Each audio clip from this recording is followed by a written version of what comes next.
¿Recuerdan a los fanáticos de la serie The Nanny? Bueno, Fran Drescher decía que la comida era uno de los principales remedios para la tristeza y la decepción. Válgame, ¿habrá mensaje más importante para causar hambre emocional? Nos acompaña Román Hernández Flores, psicólogo, tanatólogo, la doctora Tania Nava Ponce, especialista en medicina interna, obesidad y comorbilidades, directora del Centro de Alta Especialidad de Nutrición, Wait for Well, en fin. A ver, ¿qué ficción más grande? Decirlo en The Nanny. Tú tienes tristeza, tú tienes depresión, tú tienes decepción o ansiedad, come. Y sí es así, Román, esas son las acciones que el ser humano lleva a cabo para intentar calmarse. Pues lamentablemente sí, ¿no? La comida es un remedio de acceso inmediato, ¿no? Para empezar a disociarnos de un conflicto que estemos viviendo. De pronto las personas acceden fácilmente a carbohidratos, fácilmente a algún tipo de endulzante para calmar alguna situación que estén viviendo. Y como el azúcar tiene un efecto, ¿no?, muy efectivo en el cuerpo, pues ¿qué hace la persona? Pues busca recurrentemente ese tipo de alimentos para estar supuestamente más tranquilos. Es que la ciencia ya comprobó que el chocolate ayuda a la depresión, que un bote de helado dulce o cremoso activa zonas del cerebro relacionadas con la felicidad. A ver, cuéntanos, Tania, ¿qué datos nuevos han encontrado, científicamente hablando, en torno a los alimentos y el cuerpo? Claro, es que tiene una relación bidireccional con las emociones, ¿no? La sobreingesta de alimentos. Entonces, es algo muy fascinante encontrar cómo una emoción detona cierta predilección por alimentos, como mencionaban, alimentos palatibles, dulces, grasosos, que están regulados en el sistema mesolímbico de la recompensa. Por eso The Nanny, cuando se sentía triste, enojada, frustrada, sacaba del refrigerador su bote de helado y se lo comía, ¿no? Yo recuerdo mucho eso porque yo veía esa serie. Pero es real, la realidad es que hoy en día existen ciertas sustancias como la dopamina, como las beta-endorfinas, que regulan mucho nuestra ingesta alimentaria, pero sobre todo la ingesta hedónica. Con esto quiero decir el hambre emocional, ¿no? Y que está determinada pues básicamente por un montón de emociones que no necesariamente tienen que ser negativas, ¿no? También positivas. Acordándonos de The Nanny, fíjense el dato, cuando Fran Drescher vendió el programa, pesaba 64 kilos. Para cuando terminó la 5ª temporada, la báscula apenas llegaba a 49 kilos. ¡Qué locura! ¿Por qué esa imagen esbelta, sensual, dinámica, de repente se convierte en otra cosa? De pronto tiene mucho que ver con los estereotipos, y hoy en redes sociales se venden imágenes donde las personas hoy quieren alcanzarlas, ¿no? Porque entonces ese cuerpo es el que más luce, el que más likes tiene. Es una de las formas en las que hoy veo que mucha gente se somete a grandes retos para conservar cierta imagen y con ellos ser aprobados, ser queridos, ser reconocidos o dejar de ser rechazados, ¿no? Pareciera que siempre ha habido como esta creencia de que el delgado se ve mejor, ¿no? Y tiene entonces por consiguiente una mejor calidad de vida que alguien que tiene un poquito de mayor peso. Aquí el tema que hemos platicado es, importa cómo te ves por fuera, pero lo más importante es cómo estás por dentro. Por supuesto. Porque con obesidad o sin obesidad, pues puedes tener problemas serios internos. Yo conozco una persona que por fuera se ve perfecta y por dentro pues ya no le está funcionando muchas de los... O sea, tiene hipertensión, tiene un problema de corazón, tiene ya como ciertas cosas que no se le notan en el físico. Ahora, ¿por qué es importante que desarrollemos? Yo recuerdo haber leído una investigación de Harvard en donde decía así encabezado: la grasa y el azúcar son una droga. Sí, son adictivas. O sea, es real. Este centro mesolímbico de la recompensa está reforzado evolutivamente por esta palatividad de los alimentos. O sea, este sistema mesolímbico es un área donde... ¿Eso? es un área del cerebro donde se concentran todas las respuestas hacia las drogas, el tabaco, el alcohol, los alimentos, el sexo, y genera ciertas respuestas donde produce neurotransmisores como la dopamina, que nos dan bienestar, que nos dan felicidad, ¿no? Y eso genera que se vuelva normalmente un hábito, como el hábito de fumar, como el hábito de tomar, el hábito de comer por emociones, también genera un reforzamiento positivo cada vez que yo hago o consumo ese bote de helado como la nani, ¿no? O escuchaba al inicio de tu programa, es que estoy estresado o estoy preocupado y lo que voy es abro el refri y como algo. Entonces, son conductas reforzadas por la propia, valga la redundancia, la conducta humana, pero al final de cuentas también están reforzadas por todo lo externo, o sea, por todo el ambiente que existe con estos mensajes súper ambivalentes, ¿no? Que por un lado es come porque te sientes triste, porque te sientes enojado, pero también tienes que tener un cuerpo normativo. Entonces todo eso se vuelve algo bien crónico y bien complicado que puede...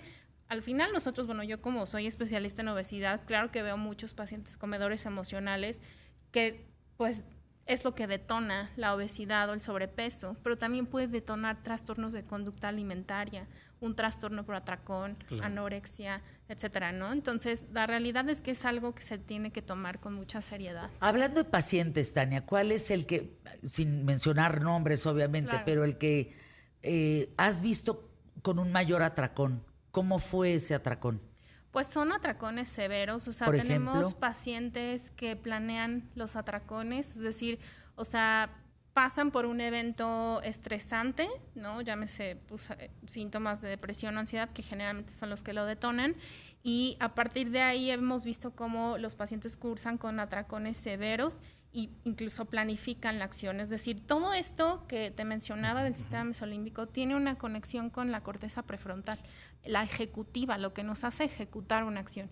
Entonces, me ha llamado mucho la atención que muchas veces los pacientes dicen, bueno, es que ya sé que lo que quiero está en el Oxxo, pero también voy a pasar al Globo, pero también voy a pasar acá y allá y allá, o voy a pedir esto de Uber Eats porque ahora es muy fácil, es que ¿no? Sí, es muy accesible. Entonces, pues todo contribuye y realmente contribuye a que se vuelva cada vez más severo esto si no se trata como se debe de tratar. Yo me acuerdo de un atracón, hablando del tema en ¿Qué tal Fernanda? Hace mucho tiempo, en lugar de hablar con especialistas, me fui a hablar con gente que nos daba testimoniales. Este hombre se daba en la mañana un atracón de 24 huevos, de trancazo, pasaba el resto del día como en ayuno, según él, o sea, ya no consumía nada, y en la noche se echaba unos 4 o 5 kilos de carne. Y al día siguiente, lo mismo, y al día siguiente, lo mismo. Es lo que decía la doctora, justamente, se vuelve un hábito. Ya el cerebro incluso ya lo vuelve a pedir, ¿no? Porque entonces ya el cuerpo está acostumbrado a lo que necesita para sentirse bien. ¿Qué atracones has visto tú, Román? Yo lo veo mucho con pacientes que consumen demasiado dulce, demasiados carbohidratos para sentirse bien. ¿Pero cuánto es demasiado? A ver, danos un Por ejemplo, yo recuerdo una paciente que me decía, sus atracones eran principalmente con galletas. Entonces decía, yo llego a la casa y es embolsarme una caja de galletas completa. Diga, una tira, no, una caja. Aquí el tema es la inconsciencia. No saben a razón de qué están comiendo esto. O sea, yo creo que al final del día todos hemos llegado a ser comedores por ciertas emociones, ¿no? El problema es que no sabemos qué le está detonando, ¿no? Si es un tema de ansiedad, si es un tema de depresión, si es un tema de estrés. Cuando uno lo va reconociendo, uno puede empezar a hacer estas pausas. Es impresionante. Ahora, ¿por qué digo que es impresionante? Porque una cosa es el hambre de comida que tienes, que ese es un tema, y otra cosa es el hambre emocional, el tema de hoy. Cuando tú relacionas, como no tienes esa parte emocional cubierta, viene el atracón. ¿Es correcto? Así es. O sea, falta de abrazo, beso, compañía, significado, una pareja, alguien que te voltee a ver, para alguien que seas importante. Esa es la parte emocional donde tú pues no tienes a nadie. Sí, o sea, al final es reconfortante la comida en todos los sentidos. Entonces te vas al atracón de comida. Sí, y algo que recalcar muy importante es lo que mencionan ambos, ¿no? Que hay dos tipos de hambre, o sea, el hambre física, el hambre donde yo ya pasé varias horas en ayuno y ya necesito pues consumir cierta cantidad de calorías. Exacto. Y después viene esta hambre emocional, donde es un impulso, donde como sin sentir que estoy saciándome, donde generalmente pues sí son alimentos predilectos, palatables, pero también siento que pierdo el control al comer y posteriormente siento culpa. Entonces, eso es algo muy característico que se regula, justo que bueno que hay un psicólogo aquí platicando con nosotros, porque se regula de cierta forma cognitivamente, conductualmente, pero también tiene que ser regulado con ciertos fármacos, porque al final de cuentas esto tiene un impacto bien importante en la salud de los pacientes y cuando son atracones severos, claro, muchas de las veces no se puede controlar solamente con psicoterapia, ¿no? Se requieren de algunos fármacos también para regularlo. ¿Sí? No se imaginan, perdón, Román, la cantidad de preguntas del público. Terminamos con tu comentario para irnos a anuncios QTF. Uh-huh. Sí, justamente ya el cuerpo se acostumbra a esas cargas excesivas de azúcar, ¿no? A esas cargas excesivas de carbohidratos y justamente ya van a generar una desregulación donde a pesar de que la gente hable de lo que siente, a pesar de que la gente sea consciente, a veces ya hace falta también este apoyo médico para salir adelante y poder controlar esa conducta.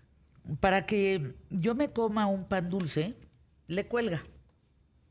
Antes me comía un pedacito de orejita todas las mañanas. Bueno, ¿se acuerdan que arrancando el programa les platiqué que ayer me vino pues como un ataque de estrés en donde el cuerpo me reaccionó muy tenso, todavía la mano izquierda no la puedo mover muy bien, etcétera, etcétera, etcétera? Bueno, perfecto. 6, 7 de la noche, ¿no habrá un pan dulce que me puedan conseguir por ahí, por favor? Dije, ¿qué? Yo no como eso. ¿Qué químicos habrán estado circulando en mi cuerpo que pedían dulce? Aguas, ¿eh? Yo te platico. Yo te platico.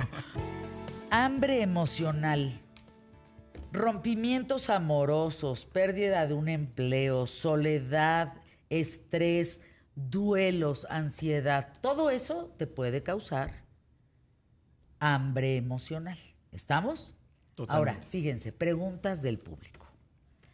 ¿Cuál es la diferencia entre apetito y hambre? Porque fíjate que mi esposo dice que apetito es el que sentimos diario, hambre es el que llevas días sin comer. Ana Tavares de Guerrero. Bien, desde el punto de vista médico, el hambre es el déficit, es esa sensación que se instaura lentamente, una sensación de hambre que además está regulada por hormonas intestinales que se comunican con el cerebro en un contexto de déficit calórico. Es hambre, es decir, de mi desayuno a mi comida, yo ya tengo hambre. Apetito es un antojo, ¿no? Es antojo, es apetito por un alimento en específico donde no se siente hambre, donde no hay un déficit calórico y se instaura rápido, es un impulso, ¿no? Y es planificado, al final de cuentas también lo que habíamos mencionado, pues generalmente lleva una respuesta también ahí, pues muy ¿Qué estás saciando cuando tú planeas un atracón? ¿Qué estás saciando mentalmente? Desde la parte psicológica. Usualmente son varios aspectos. A veces podemos estar saciando un tema de soledad, de estrés, de ansiedad, pero como lo hemos platicado, la gente no es consciente que lo está haciendo. O sea, muchas personas lo que tienen es, ahorita mencionabas duelos, yo me especializo en el tema de duelos, entonces las personas simplemente por recuerdo, por memoria, dicen, ay, se me antojó un pan, se me antojaron unas galletas, quiero algo muy azucarado, quiero un refresco, entonces ya por memoria estoy en duelo y lo que quiero es recuperar o salir un poco de este dolor o esta tristeza y empiezo a consumir en exceso. Entonces hay muchas emociones, muchas situaciones que la comida va a cubrir o va a reemplazar. Obviamente no es lo saludable, pero la comida siempre va a buscar cómo disociarnos de la realidad, ¿no? Disociarnos del dolor, de la tristeza, del miedo, de la ansiedad. Veo muchos pacientes con ansiedad y que esa es justamente una forma en la que se regulan. Entonces sacan el dulce, sacan la galleta, sacan el chicle para minimizar este impacto en su cuerpo. Es decir, que el hambre emocional siempre hay un sentimiento de carencia. ¿De carencia o de dolor? Carencia, tensión, dolor. Al menos lo que veo mucho en consulta tiene mucho que ver con estos tres aspectos. No entiendo el hambre emocional. A ver, o sea, el hambre emocional yo voy a saber que lo tengo si empiezo a comer antojos. Es un hambre emocional que empieza con un impulso, lo caracteriza, que surge generalmente de una de un sentimiento o de una emocionalidad como puede ser tristeza, como puede ser abandono, soledad, aburrimiento, felicidad incluso. Ándale. Y que busca, ¿no? Que busca tener una recompensa con ese alimento. A veces no somos tan conscientes de que nos recompensa o nos hace sentir con bienestar, pero generalmente hay que estar conscientes de cómo se caracteriza para poder entender el hambre emocional. Entonces, recalcando nuevamente, es impulsiva, alimentos específicos, siento que no me lleno o simplemente no percibí cuando ya me llené, y también viene con un sentimiento de pérdida de control en algunas ocasiones cuando es severo, y también de culpabilidad después. ¿La salud se ve en las uñas?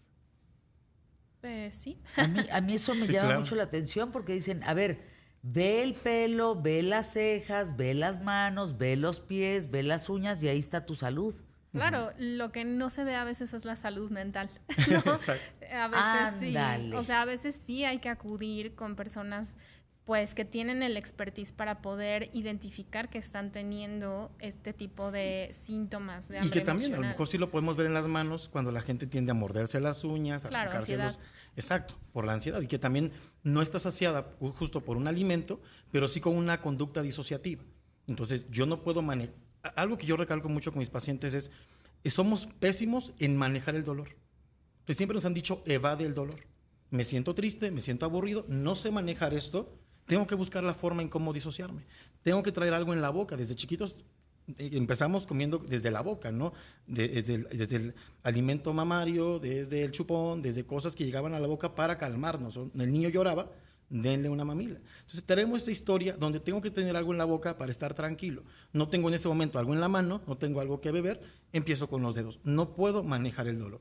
Y algo que yo le digo a mis pacientes justo con el tema del hambre emocional o con las adicciones es, deja de consumirlo cuando sientas la necesidad, y entonces esa sensación, ese síntoma, esa sensación es la que podemos empezar a manejar para que entonces no sea, ocurre este síntoma, esta sensación y empiece a comer, sino al contrario, aprenda que este síntoma llega bajo ciertas circunstancias y no necesariamente tengo que recurrir a la comida para estar tranquilo. Me dice Alejandro Lawrence, qué bien, y escuchas el programa, ¿qué tal, Fernanda? Porque dice, Fer, ahora entenderás mejor la película de The Whale, que yo eventualmente cuando la vi dije, no, es que entre 1 kilo y otro, y otro, y otro, y otro, y otro, tiene que ver, me di cuenta, el lago no está bien. Exacto. Él dice en la película, yo no quiero esto, pero no puedo evitarlo. Exacto. Claro, cuando yo me paro en eso, Alejandro, digo, ¿por qué no pides ayuda antes? Antes de llegar justo a no poderte mover, a vivir esa calidad o descalidad, no sé si esté bien dicho, que no lo creo, de vida. Claro, y es algo que a mí me llama mucho la atención y creo que sí es de aprovechar este foro al que nos das el espacio, porque yo veía la película y decía, bueno, si hay tantas opciones terapéuticas para tratar ese atracón, porque él actúa un atracón, ¿por qué no pedir ayuda? ¿No? Hay opciones terapéuticas con fármacos como naltrexona, bupropión, como liraglutide, manejo multidisciplinario por un equipo de salud mental, un equipo médico, nutricional. Entonces, pues la realidad es que él no quería gastar su dinero en él, ¿te acuerdas? Sí, probablemente no, pero tenía un tema muy profundo de depresión. Entonces, hay una gran estadística de pacientes que viven con obesidad, o sea, del 75% de los pacientes que viven con obesidad aquí en México, hay un 60% de ellos que tienen un trastorno de salud mental, Claro. ¿no? 30% depresión, 30% ansiedad, 33% aproximadamente. Pero fíjate, a veces también como en el desconocimiento, la gente no sabe ni que tiene depresión, ni que tiene ansiedad. Yo constantemente en mis redes posteo de ansiedad, dicen, hasta ahora me doy cuenta que eso es lo que yo tengo, ¿no? O sea, Exacto. La gente no tiene esa cercanía con su vida, con su cuerpo. Estamos como muy disociados, como a ver las necesidades de los demás y no las propias. A veces se tiene el dinero, el recurso tiempo, es más, hasta el familiar es médico, pero de pronto no me doy cuenta que esta conducta que tengo no es saludable. Y al contrario, me está llevando a situaciones desagradables. Fíjense que leerlos me encanta porque aquí me dicen, Fer, si tú eres capaz de contar lo que te pasó ayer y lo de tu ataque de estrés y tu enojo y demás, yo también te voy a contar lo mío. Fíjate que tengo dolor de ciática, dedo de gatillo, más hombro dislocado, pero ¿sabes cómo se me alivia todo el tema? con un café con bolillo y mermelada, con mantequilla, más leche concentrada, más crema de cacahuate, y me curo por 12 horas. Por 12 horas, ya su dosis. Y eso es lo peor, ya lo tiene programado, ¿no? Y el cerebro se va adecuando, habituando a ese tipo de respuestas y de conductas. Sí, Está muy avanzado el tema de poder tratar la saciedad en nuestros cuerpos. sí, bastante avanzado, lleva más de una década. Hay muchas moléculas, ¿no? Hablando médicamente, con esto quiero decir que son medicamentos que ya están aprobados por la FDA, COFEPRIS, la EMA, que están aprobados para regular nuestra conducta alimentaria, que es al final de cuentas una de las tantas causas de la obesidad. Claro. ¿No? Son moléculas como naltrexona o propión, por ejemplo, actúa a nivel de esta área del cerebro que les decía que actúa por la recompensa. ¿Y qué sustancias había contigo ayer que te comiste el pedacito de concha? Dopamina y opioides endógenos. Y entonces los regula, o sea, regula todos estos mecanismos que te hacen comer por emoción. Y liraglutida también regula esta parte a nivel gastrointestinal, o sea, regula mucho las hormonas del apetito, lo que te puede dar saciedad, saciación temprana, y también controla un poquito esta necesidad de estar consumiendo prospectivamente. Por ejemplo, el picoteo también es una manifestación de hambre emocional, sobre todo de ansiedad. Entonces, está súper avanzado y creo que sí las personas necesitan saber esto porque pues hay muy poco conocimiento alrededor de los medicamentos, salvo los pacientes que llegan con nosotros Claro. al final, ¿no? Pero Híjole, Y es que a veces, eso que dices del picoteo, a veces la gente dice, yo no tengo atracones por tal motivo, yo no tengo esta necesidad emocional, ¿no? con los alimentos. Creo que ese tema de cada que me siento bajo estrés, cada que voy a junta con el jefe, cada que tengo una discusión, a lo mejor no es recurrente, pero siempre tengo la misma conducta. Y eso también es hambre emocional. Picoteo, o sea, imagínense nada más el picoteo de una gallina cuando está comiendo, Exacto. ¿no? Es ese picoteo con palomitas, con papas, con cacahuates. Y hay gente en las con- oficinas que tiene en su cajón, en su arsenal de galletas, dulces, palomitas, refrescos, azucarados. ¿Cómo quitarlo, no? Pues es un tema. El hambre emocional existe, hay que atenderse y no dejarlo porque eventualmente tu cuerpo pues, se puede desregular y puedes empezar no solo con una diabetes, sino con un tema de obesidad mórbida, puede venir un problema cardíaco, puede venir, o sea, sí hay consecuencias. Entonces, si tienes hambre emocional, atiéndete con un nutriólogo y un psicólogo. Anuncios QTF, regresamos aquí en ¿Qué tal, Fernanda? No te dejes, ¿eh? O sea, sí priorízate en la lista de tu vida. claro. Porque, pues si ahí nomás van primero los niños y los chavos, y luego el marido, y el trabajo, y la señora, y el dinero, y las deudas, olvídalo. No, y tú te va a dar un telele.